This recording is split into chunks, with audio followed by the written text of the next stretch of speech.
Each month again, USMWF is honored to host our free Strive for Workplace Safety Monthly Awareness Conference about different safety topics and concerns and issues plaguing our workers. We would not be able to do this without the dedication and hard work of safety advocates and experts each month, such as this month's presenter, Steve Sallman. Mr. Sallman resides in Pittsburgh, Pennsylvania, and since 2004, Steve has been the Assistant Director of United Steelworkers and the Health, Safety, Environment Department in Pittsburgh, Pennsylvania. There he develops, coordinates, and provides safety training programs for the union members and employers. He has served on USW's emergency response program to assist local unions after fatal incidents to prevent it from occurring again. Prior to 2004, Steve was a safety and health consultant in Iowa's Occupational Safety and Health Administration in Des Moines, Iowa. There he had created interactive training materials using various tools, performed a tour of duty in January of 2002 at the World Trade Center Ground Zero to assist with the recovery and cleanup efforts, performed workplace inspection and audits, conducting both formal and informal safety training, and much more.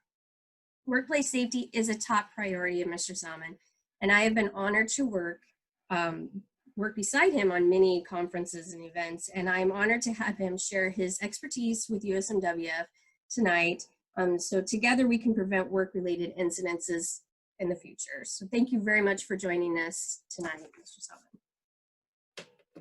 All right, thank you, Tanya. Can you hear me okay? All right, great. Well, thank you for that kind introduction, and it's an honor and a privilege to be with Tanya and all of you this evening, especially when you're taking time away from your families to be with us, especially under this situation that we're in. We're all maintaining that physical distance. I would much rather be with all of you in person, and we would have this interaction face to face. But be that as it may, we have ability to reach more people now and help spread the word to find and fix hazards. I'm going to be spending time this evening going through actual fatalities that I participated in to get the lessons learned. And I'm going to share some of this with you. I want it to be a little bit interactive, not just death by PowerPoint. So at some point, if you've got questions, as Tanya mentioned, please, either raise your hand like this, or there's the piece down at the bottom of the screen where it says participants. If you click on that, there's a little icon there where you can raise your hand next to your name, and we'll do our best to try to make this as interactive as possible. And if I've really learned what I'm doing here, I believe I've got to click on this. Tanya, if you okay me to share a screen here, I will bring up the slideshow.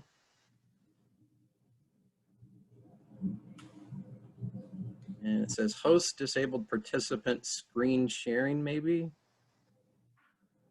So as we work through that. Would you like me just to share mine? Sure. Okay, I apologize. Good thing we did it this way. Okay, let me set mine up. So that's the first lesson in safety, is to always have redundant systems. So when one thing fails, you always have a backup. And when you fail successfully, in that nothing bad happened. So it's a successful failure when these things happen. So that's the first lesson of this. Give me 1 second and I will pull it up. So while Tanya is bringing that up, I'll quickly get into the introduction here. The steelworkers have what's called the Emergency Response Program, and that's on the second slide that I'll go to, if you can put it in view show.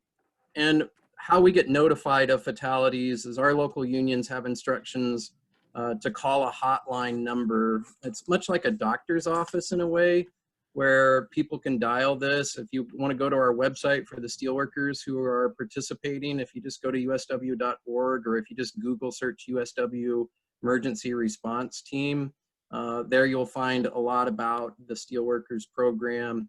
And we have a hotline that people can call in the event that there is a fatality, life-altering injury, and report it to us. And that's how we learn about these. And then we go and work with our local unions and management counterparts, whether it's a member, non-member, contractor, supervisor, over-the-road truck driver. Hazards don't discriminate. And we want to learn from these events and improve so that no one ever has to go through these again. And so we'll go to the second slide there, Tanya, and maybe we can, there we go.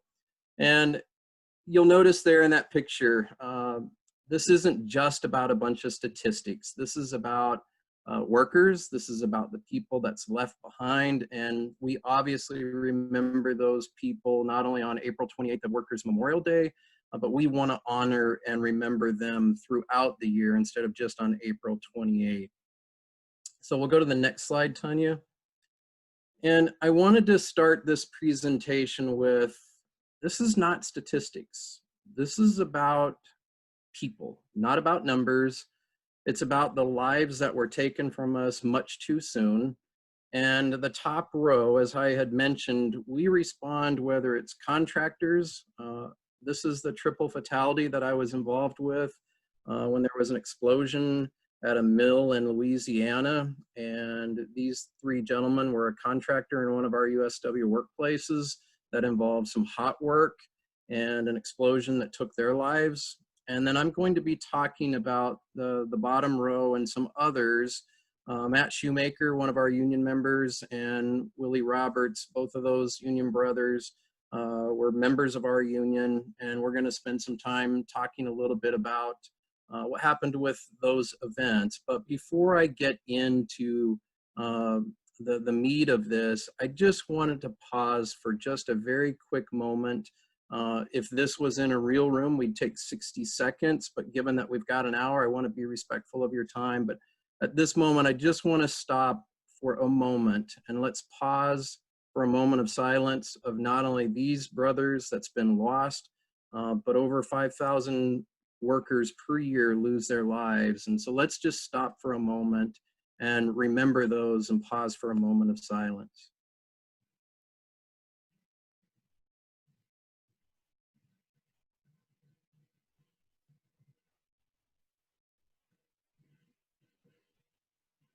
Thank you.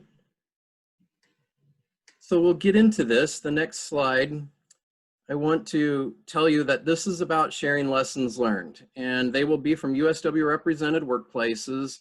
And the idea of sharing these lessons learned is you may not have a particular machine that I'm going to talk about in a workplace that you work at or that you know or have a loved one that works at, but you are going to be able to recognize certain things that you are going to learn from this presentation that would say, wow, the steelworkers' fatalities happen with hazardous substances, mobile equipment, being caught in, struck by, falls, electrical. We have all of those exposures, and you can take away from those things not only the ability to recognize a hazard, but more importantly is to understand what controls should we do when workers are exposed to those hazards.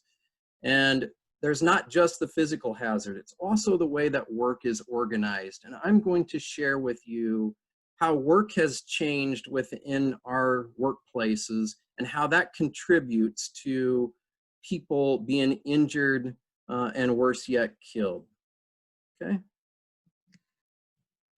The first one we will start with is Brother Willie Roberts, who is a member of USW Local Union 787. And we, where we can, try to make what's called a hazard alert. And they are on our website.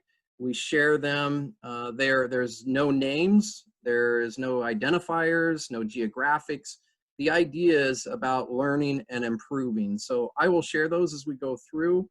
And we'll get into this presentation about a belted man lift and the fatality that occurred. Okay, Tanya. So on August 27th, so we're coming up on the 3-year anniversary, Willie Roberts, our member, had 41 years of service at this workplace.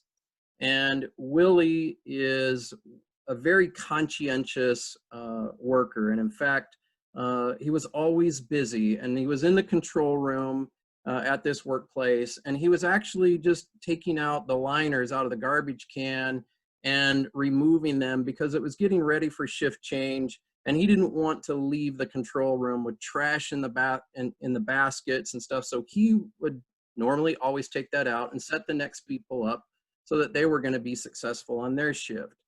He grabbed all of that out, walked out of the control room, went out by where the catwalk is, and he set the bags down on the catwalk because he didn't want to walk across the catwalk because the catwalk is completely, there's no floor to it. It's just grading and you can see through it to the ground. And Willie was afraid of heights. So he would not walk across that to basically drop the bags down into the dumpster.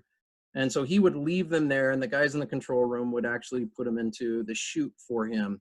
And he was going to make rounds. And at that point, he would walk out to where this belted man lift is.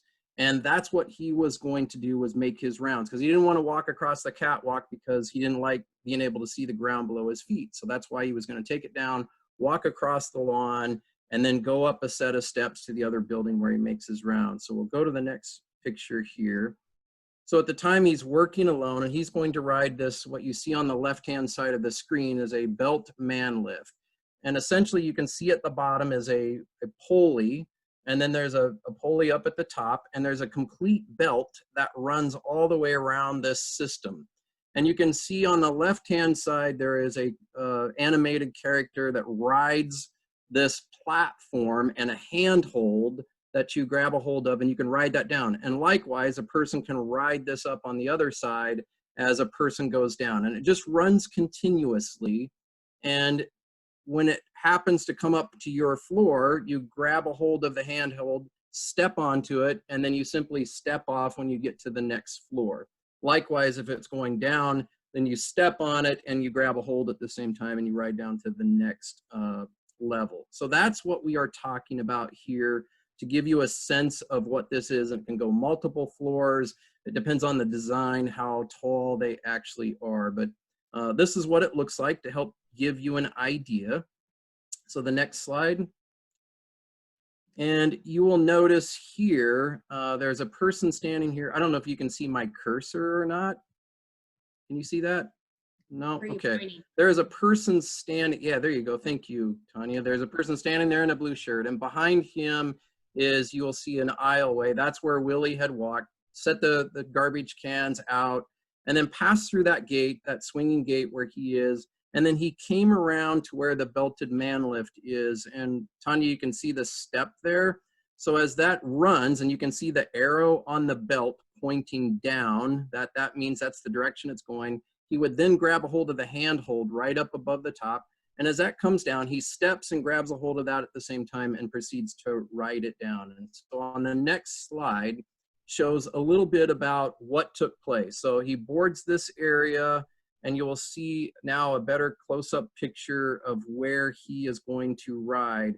And notice at the bottom of the picture, there is a hard hat sitting there. That's where they found Willie's hard hat. So we know he boarded on the 3rd floor. We don't know what happened. He was working alone at the time, and we know his hard hat was there. We don't know if he was always scared of riding this. And so when he was looking down, did he grab a hold of this and the bill of your hard hat would then hit your hands and then it knocks the hard hat off? We're never going to know at this point in time.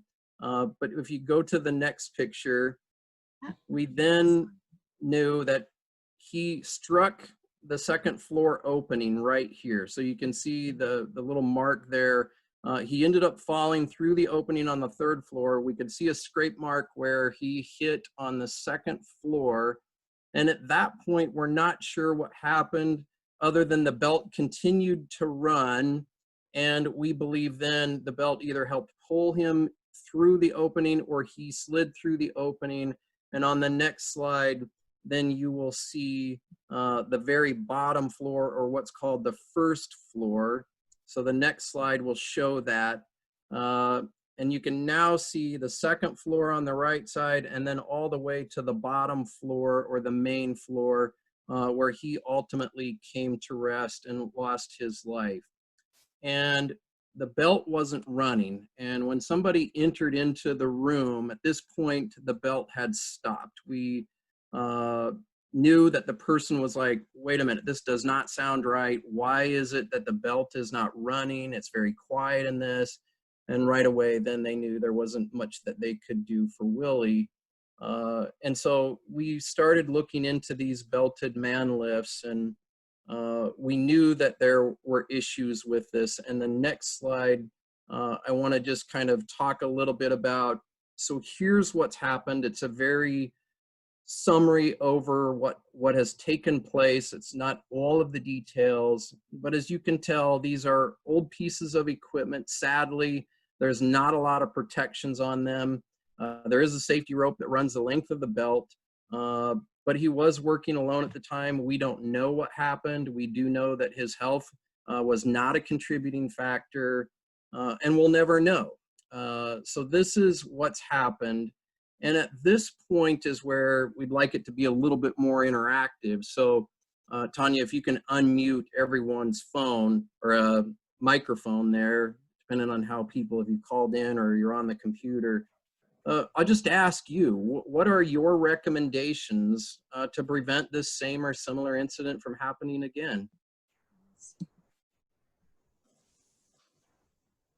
And I think we're on mute. I think they have to unmute themselves. Okay. Sorry. Steve, this is Jeff. Yes, go ahead. I've never seen these before. That's the first time I've seen something like that. I'd eliminate something like that. That just seems dangerous all around. Indeed. Indeed. And so okay, I agree with you. Eliminate it. And so that's the first step. Let's eliminate a hazard. You're spot on. Then the next step is what? So people have got to get through all these different floors, and how do they get places? How do we get people from one level to another? Stairs. Okay. All right. I mean, there's no way they could put stairs in there. I don't know. You know. That's... So there actually is, Jeff. There actually is, and the guys have to make rounds. And as we age, stairs aren't the most friendly. There's also tools and things that they have to get from place. So now, you know, there's going to be issues. There was also things where things go into into an upset condition. So that means people have got to get upstairs quickly and different things. If things are breaking down a number of times or something's jamming up. On one hand, this belt man lift was user friendly, but yet it was unsafe. So how could we transport people in a better, safer way? Why couldn't they just use an elevator, a regular elevator? Indeed. So we'll go back to the slideshow. So Tammy, you get the you got the prize on the control. Jeff gets the prize on, yes, we want to eliminate hazardous working conditions. And so when you look at the next slide, you're going to see exactly that. The idea is let's pull up the hazard alert. And I think if you click on that, yes, there we go. We're going to talk about in the hazard alert that we want to replace belted man lifts with some type of like a freight elevator or a man elevator, something that that we can find that people can take tools, do things what they got to do. But we know if Willie had been in an elevator with 4 sides, and then obviously the cage that has a fence, a gate that pulls down, Willie would still be with us today. So we need to start thinking about where hazards exist. It's not only important to identify the hazard, but more importantly, what are the strength of our controls? If we simply rely upon training and procedures, that's not a very strong control. We can tell everybody to be safe as you want to be, but we're human beings. We will make mistakes. We're fallible. There's going to be things. We've been up all night with a sick kid. Training wasn't very good. It didn't take. And so all kinds of things happen. So can we get an elevator, and let's figure out other ways to set people up for success instead of failure. So the next slide. And this was at the workplace that I was at where Willie lost his life. And I want to just briefly touch on this. We go to a lot of workplaces. I've seen it just even driving down industrial streets where people have these big signs out that says we've worked X amount of days. That doesn't measure the true safety of a workplace. I've been to a lot of workplaces where people have these man lifts, these belt man lifts, they've been lucky. And this is not a true measure of how safe a workplace is. And furthermore, it can create a bloody pocket syndrome where people don't report their injury because they don't want to be the one who we was just about to set a new record and, oh, Steve, you turned in the injury and now all of a sudden, you know, we're no longer going to set a record. So the other problem with this is Willie's lost his life. What changes that board is not only that that's recordable under OSHA, but it's also recordable if somebody gets a stitch. And why is it that a life is equal to a stitch on this board? And if we want to measure things, then let's go back to what Tammy just said and said, how many hazards have been identified? How many have been eliminated? How many have been reduced in some way, shape, or form? But we want to measure health and safety off of leading indicators, not lagging indicators, and nothing should create a bloody pocket syndrome. And I think the next slide there, Tanya, I'll let you talk about how we came together on this presentation and how we met. Yes, well, a few years ago, I actually sat in on this presentation with Steve, and I had just spoke at the National COSH conference, and I had spoke about my uncle who actually was killed after while riding a very similar man lift to the one that Steve just showed. And as he was showing these pictures, it really struck home because it was exactly the pictures that I saw.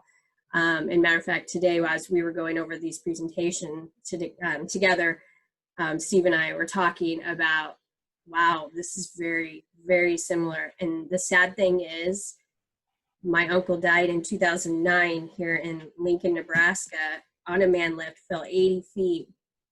And still to this day, we don't know exactly what happened. And it was preventable.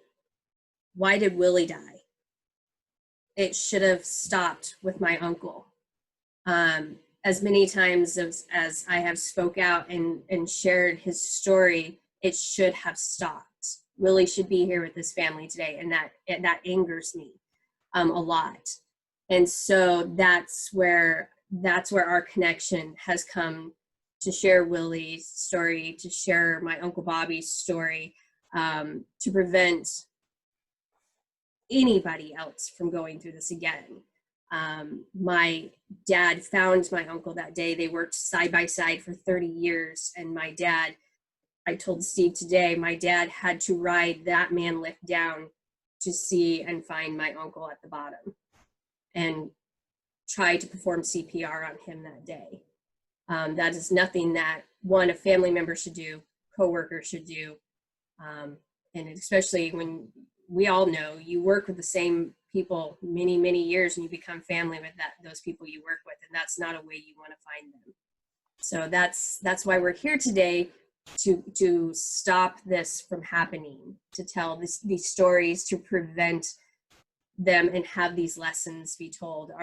My loved one's not here to tell the story, and that's why we want to prevent it, so I can share it. So we shouldn't have to learn, and thank you for sharing that, Tanya. I know that's hard, but this is the frustrating part, I think, for all of us. We shouldn't learn about these hazards fatality by fatality. We need to share these lessons learned, and we need to go out and find and fix these hazards, work towards eliminating them, and let's set people up for success so they're not set up for failure, because I don't want to hear about the next belt man lift fatality. Let's celebrate the successes of getting these things gone, and let's get the right equipment for workers to be successful. So we'll go to the next slide, and we'll get into the next portion of this. I'm going to be talking about a wood chip fatality. Now you're probably going to think, okay, how many people actually have wood chip yards where people have like big mounds? I grew up in Iowa, and you'd see big mounds of grain, you know, and things of that nature. You might see big grounds of coal. You might see rock piles. There's all kinds of piles that you'll see in workplaces. And this is what we have is Brother Matt Shoemaker was the brother that ended up losing his life. And we'll go to the next slide. And Brother Shoemaker was a 20-year service employee. He had been moved from the converting plant over to the mill where there was the wood yard. And he was on his last shift of a 2-week training period, running a dozer on the chip pile, moving chips around. And the person that was training Matt was a person who had just finished his 2-week training period. So we've got new training new, or green training green, if you will. And at this point, Matt was then running the dozer by himself. He was working alone. It was at nighttime. He dismounts the dozer and walked parts of the chip pile, and we'll never know why. But Brother Shoemaker was standing in the proximity of the wood chip reclaimer, and I'll show you some quick pictures of it. I won't spend a lot of time on it, but a portion of the wood chip where they feed, it was like an avalanche of snow, if you will. The chips all caved in, and Matt ended up going to the system and out to the reclaim area because obviously he's not small enough as wood chips to go through the sieve where the chips fall through, and he ended up losing his life. And people said to me, they said, Steve, you don't walk the chip pile. It's common sense. And so I ask you, how do you get common sense? So you're not born with common sense. You get common sense through training, education, experience. So again, thinking about how much experience that Matt had, how much experience had his trainer had, you start to identify some of the system failures immediately. So we'll go to the next slide, and I'll quickly run through just what this is. So on the upper left, you can see what the wood chip reclaimer looks like. It's a belt that basically hauls the chips into the system there in the upper right, where it basically channels it to one of the belt conveyors, a horizontal belt conveyor that then takes the chips to the processing unit. And so that's what we're talking about. And people said, notice in the bottom right-hand corner, some of the chips will fall way, way back. It'll have a real deep kind of a plane that they're angled back. And other times the plane will be straight up and down. So that comes with experience. So again, you don't have common sense until you've had some time to see this. So on the next slide, I'll show you the system where that it dumps the chips through, it runs it in, and Matt was up towards the upper kind of middle chip pile towards the back. And again, you're going to want to think of lighting, all of the things at night. So if we go to the next slide, and there you can see the distance where Matt was to where eventually you stand in the building where the chips are processed. And over to the right, you will see a white building. And then there's what looks like an air traffic control tower. It's a little bit of a small crow's nest, like you would see maybe at a penitentiary in the windows where people would look around the prison or the airport. That's where they had noticed that the dozer wasn't running. And at this point, they got concerned and they started putting out, let's go find, where's Matt? They started the search party and eventually found him. So if you go to the next slide, you'll notice then more of a close-up of kind of how you could see where Matt was and where the proximity. So when you're working alone, people can't really see you. So you're not in sight, you're not within vision. There was a radio, but it is in the dozer. We'll go to the next slide. So I ask you just, again, we'll unmute the microphones. What do you think about how do we prevent this from happening again?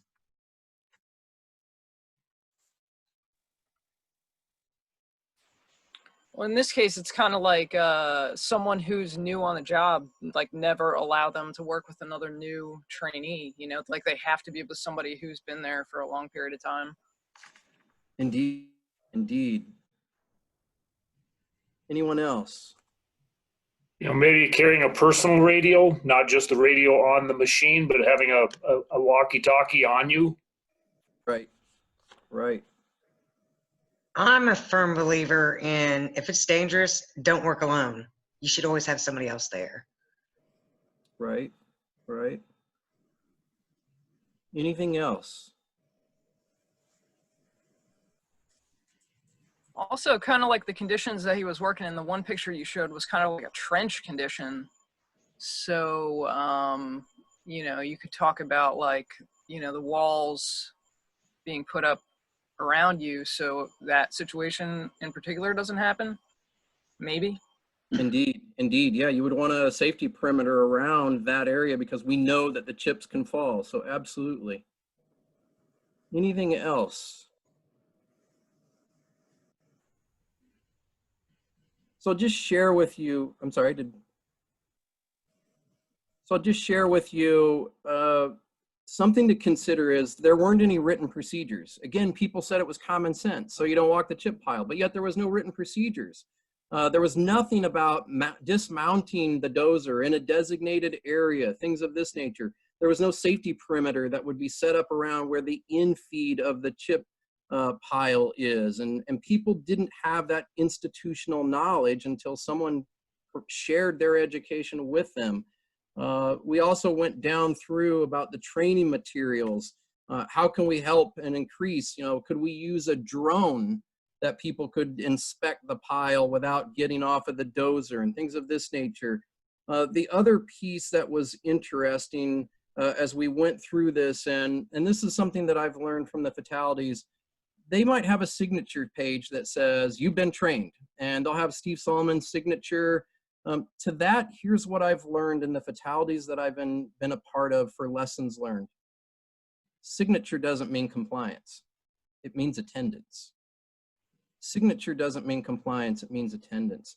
They can have all of the signatures, but in the end, Matt was 2 weeks away from being qualified, and yet he was not qualified, didn't have the hazard recognition skills, know what corrective actions to take.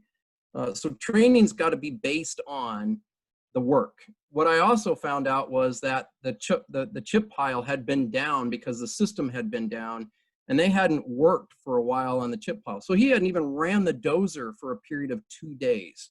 So training's got to be based on the quality of the training, not X amount of days. So what happens during that time that the training's actually happening? And then assure effective communications, as people had mentioned with the radios. And then last on this is just thinking about, there's management of change. If we change some kind of pressure vessel and pressures and makeup and piping, there's management of change. But whenever there's been a layoff, there's downsizing, people need to think about management of organizational change. So Matt was working alone. He had been moved from one workplace to another within the company's system. So anytime that there is hours of work issues, shift changes that has now changed things, downsizing, combining of jobs, that is just as big a hazard as an unguarded trench, if you will, that the sister had mentioned with the chip pile. So let's start looking at the underlying causes. And everybody said they wanted to train with Paul. Paul was the most senior person on the dozer, knew everything about that in and out, and unfortunately they weren't training. So do we have designated trainers? Could someone who's the most knowledgeable and has a skill to work with people, good people skills, maybe be our designated trainer? So think about that in your workplaces. You may not have a chip pile, but think about the what failed instead of who failed. It's easy to point the finger at somebody that you should have done this and you should have done that. You're now looking at it with a hindsight bias. So now look at it and say, okay, what failed, not who failed. So we'll go back into the presentation. And the next one that we'll get into, we're going to spend some time talking about, and there's another hazard alert that I'll mention that's on our website to the wood chip pile. So if you have people working alone, you have new training, feel free to use our hazard alert to help you with that particular issue in a workplace. Next is on a winder where we had a turn-up, an auto turn-up missed. And the roll had been completed, it had been ejected, they were turning up a new reel, but unfortunately there was a defective piece of the equipment that the auto turn-up was missed, and so it had to bring in that new reel, kick it out, and in the process of doing that, to make a long story short, Maurice Douglas, who was one of the guys off of the crew, was coming around to the picture here you see, and you'll notice this kind of oval. That's where Maurice was standing. And down at the bottom of the oval, you will see a red rubber air hose. Maurice then picked up the red rubber air hose and started to take air to blow the paper back onto the spool and see if he could make it work. It didn't work. And so the operator, who was on the back side of this, picture where you cannot see, He did not know that Maurice was returning back from break, and Maurice is a good person trying to do a good thing, and we had bad results. So now the primary arm comes down on top of Maurice and kills him, and the operator has no idea that he's even there. So this is what takes place.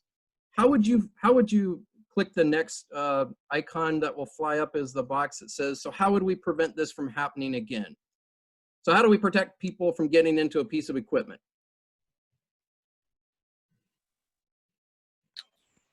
Talking lockout, tag out. So lockout, tag out whenever we perform servicing or maintenance, cleaning, unjamming, installing, setting up. So this is normal production operation. So if it's normal production operation, what kind of protection would we put there to keep people out of an area? Fencing. Right, so a machine guard. So we'll go to the next slide, Tanya. And so you got your wish. You now have a machine guard that the employer now put in place. And so on the next picture, as it transitions to the next slide, we have a guard in place. So what do you think of this guard? Makes it hard to do the job. Can't see it, right? You can't see in there. Exactly. And when things are not user-friendly, people will get rid of it. And I've never seen anyone on their home paint the window screens yellow. So let that sink in for a moment. You don't paint your window screens on your windows. They're either silver, they're black, so that your eyes can penetrate through it and see this. So you're right. We'll click on the next button that will bring up, so we could paint those charcoal squares so that the eyes can see through there and look at it. The next part of this is take a look what's behind there, signs, right? And you'll notice that signs are not a substitute. After a while, they don't even get seen.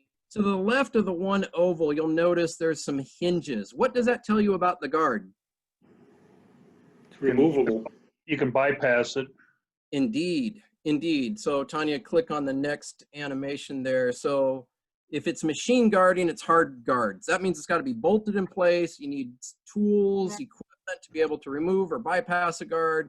So if this is hinged and you can open it up, there's now needs to be an interlock. So instead of just calling this machine guarding, we're now calling it machine safeguarding. That means a guard plus, some type of an electronic device or such. And then go to the next animation there, Tanya. So the signage says, you know, caution, ingoing nip point, danger, pinch points. People don't see that after a while. And here's what happens. Hazards get normalized. We don't see them anymore. And it's just part of doing the job. And then people, then all of a sudden something happens. And then now we put a guard in place. So here's what I want you to take away from this. Tanya, go to the next click, is auto. Not the auto that you drive, but a guard has to meet this. Can you reach around it? Can you reach under it? Can you reach through it? Can you reach over it? Whenever we put some type of machine guard, machine safeguarding in place, remember auto, around, under, through, or over. And if you'll notice the gap underneath the floor, you could probably slide underneath it. You could reach over it at one end. Can you go around the back side of it? So remember auto. If we're trying to protect people, can you reach around, under, through, or over? Auto. Okay, so we'll go to the next slide. The hierarchy of controls. So let's go back to the beginning of the presentation. We talked about the belted man lift, and it was suggested, let's eliminate it. Absolutely. So where there's a hazard in the workplace, if we're using a solvent that we clean parts with and it causes cancer, it's flammable, we want to eliminate it. And the substitute then could be soap and water and a brush. But in the meantime, if that's not going to work and we're still trying to find the proper solution to clean parts, then we want engineering controls. We want this to be pulled away from our breathing zone.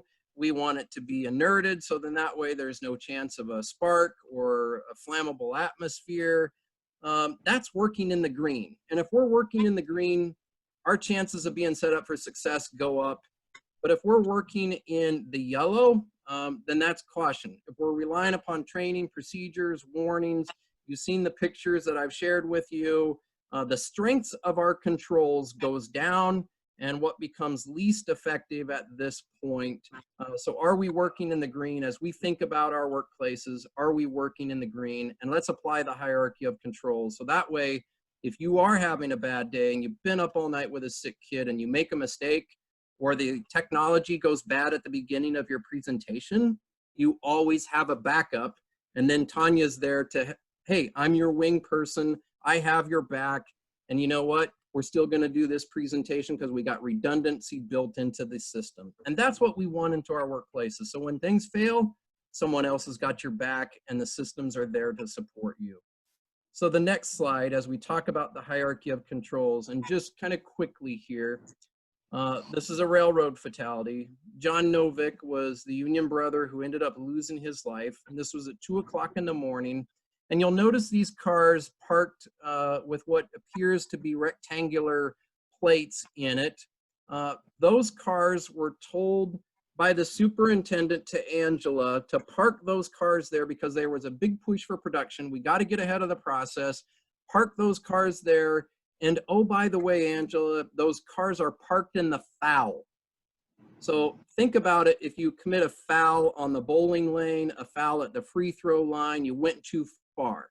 So those cars are now parked in the foul. They're wider than what's normally parked there. They're fouling the other side of the track, which is going to create close clearance. So the night crew comes in, and the superintendent had told Angela about these cars being parked in the foul. They're creating a pinch point. This is your safety contact. What should be communicated to John Novick and the crew that's coming on? I got vehicles parked in the foul. Exactly, exactly. That was never communicated via written communications or any type of verbal communications. At this point, John Novick, who has rode on the railroad for a long period of time, as then now the conductor, and you ride the front end of the car that is being pushed because they're going to leave that on the tracks right there, and then the engine is going to pull away. So you can see kind of the blue and the white engine there. It's at 2 o'clock in the morning. He's pushing the cars. John's riding the front to make sure that they're clear and wouldn't be a obstruction, like a tree or something would fall or a car would be parked there. And then he has to communicate via lantern, not even a radio, at that point in time, that, you know, come ahead, and the operator receives a signal. So the safe operating procedure, I want to be very clear about this. John Novick followed the safe job procedure all the way to his death. The safe job procedure said, do not ride on this side of the car, because you'll notice is the scale house. So if it says don't ride on that side of the car due to the pinch point of the scale house, what does it imply? Right on the opposite side. You're right on the opposite side. And so now what's happened is there's been a big push for production. The cars have been staged. No one has been communicated. And now John rides through there, and then all of a sudden he gets pushed right in between the cars, and it basically becomes he's wedged into the pinch point and loses his life. So what do we do? How do we prevent this from happening again? Thinking of the hierarchy of controls that we just went through, what would we do? We don't create that hazard anymore due to whatever, production or whatever. Right?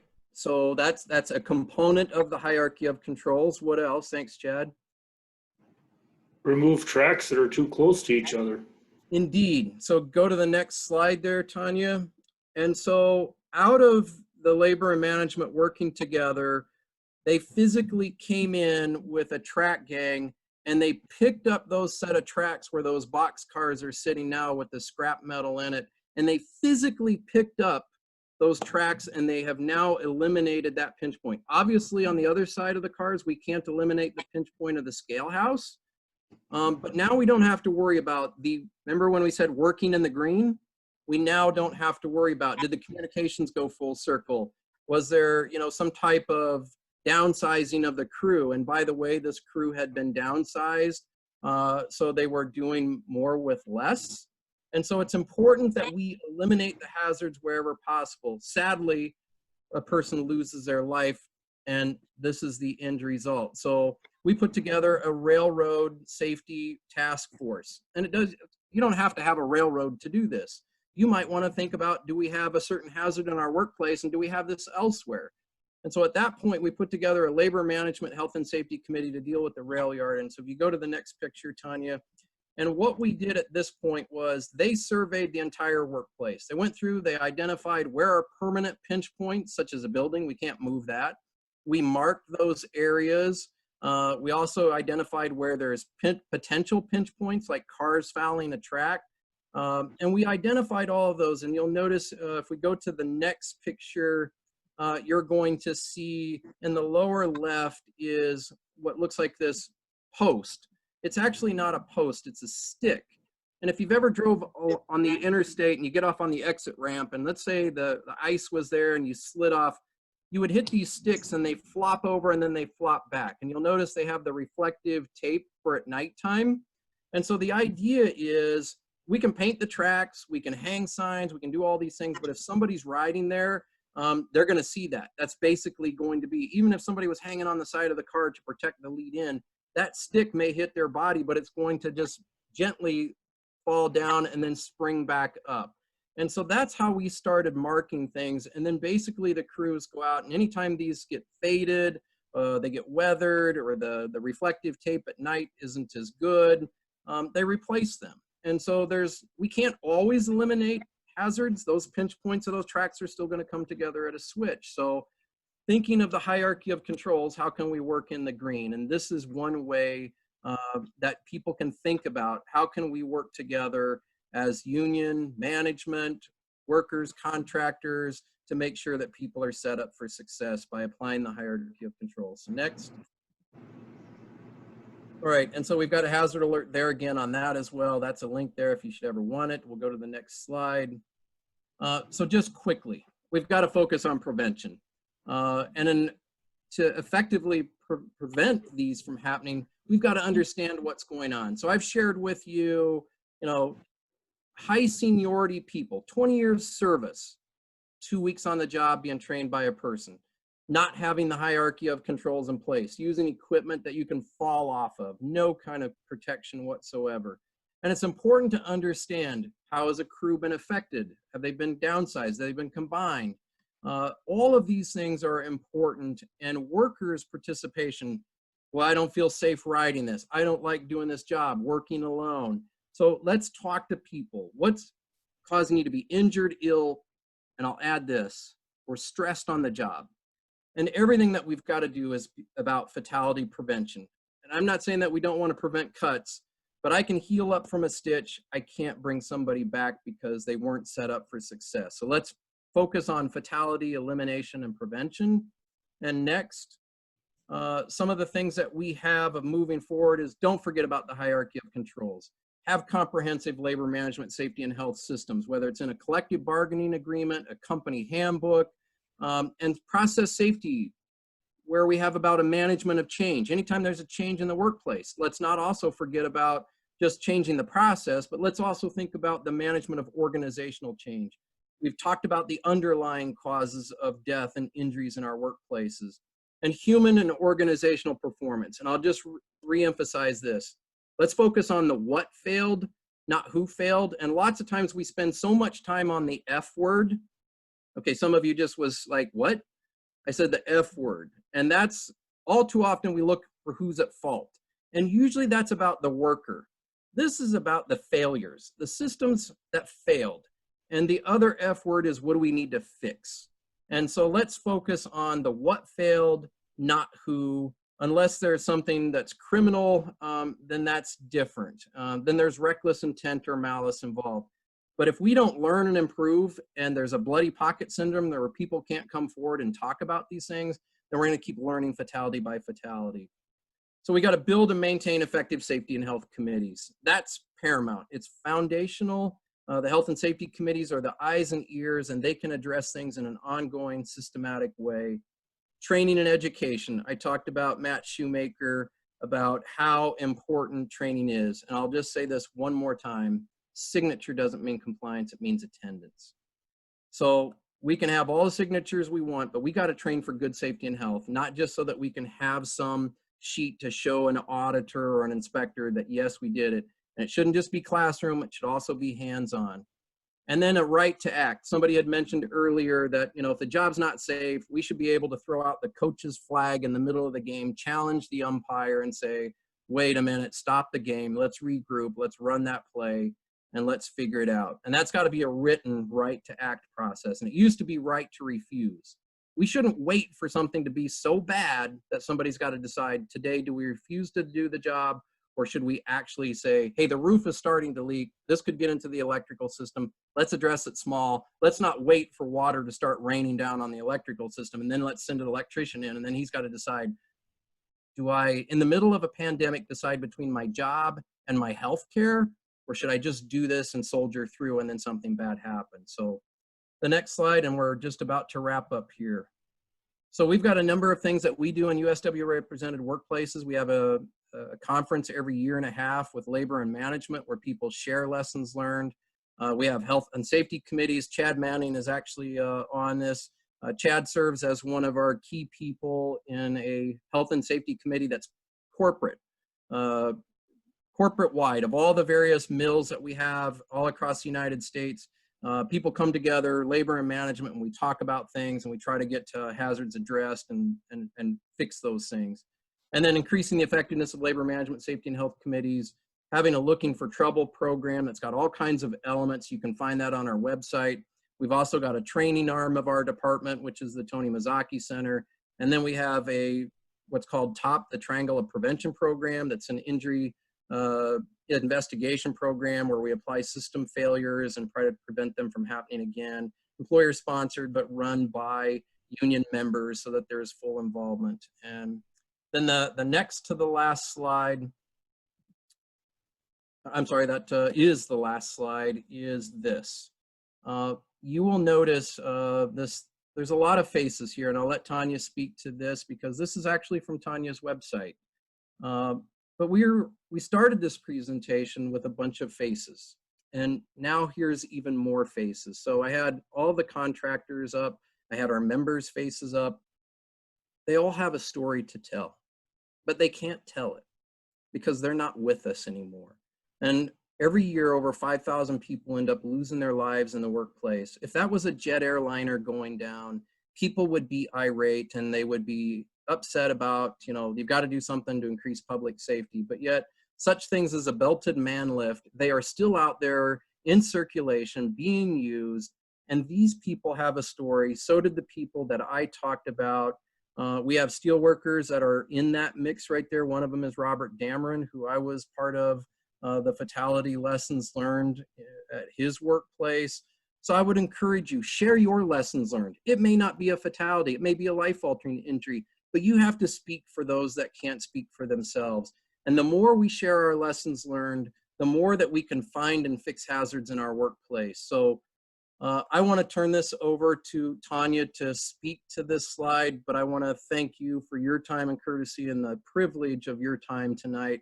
And thank Tanya and Tammy for all that you do at USMWF. What you do with the families and these people is just some incredible work, not only to help those that are left behind, but also so that these fatalities don't keep happening again. So I thank you for your time and your courtesy. Thank you very much, Steve.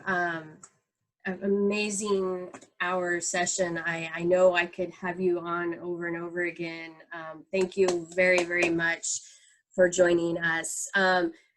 You said it all. These are pictures that we are honored to have. These are just some of them. We're actually putting on a t-shirt where there are many, many, many more pictures. We are honored to share their stories.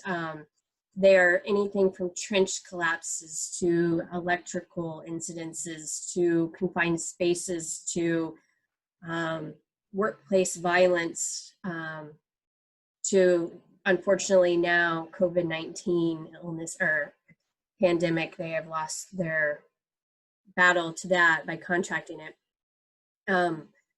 Each day we connect and reach out to the families, offering them support, guidance, and resources, and trying to help them deal with the everlasting grief after such an unexpected loss. I am honored, and Tammy's on the call with us as well this evening, who's the founder of USMWF. I'm honored to work beside Tammy and connecting with the families. They are amazing family members. I'm honored to know the fallen workers' stories, and I hold them each dear to my heart. I'm honored to do this. I often say I lost my uncle, but I gained many, many more family members along the way. And if you ever have any questions or would like further information about USMWF or would like us to speak at any event, we would be honored to. If we can share a story to prevent work-related incidences, we are happy to do that. This is a monthly event that we're hoping to continue, and we hope that you guys have learned something. As Steve says, a lesson learned from fatalities is if we can continue to do this, it's very important as we want to prevent work-related incidences from occurring. And I thank you guys very much for joining us.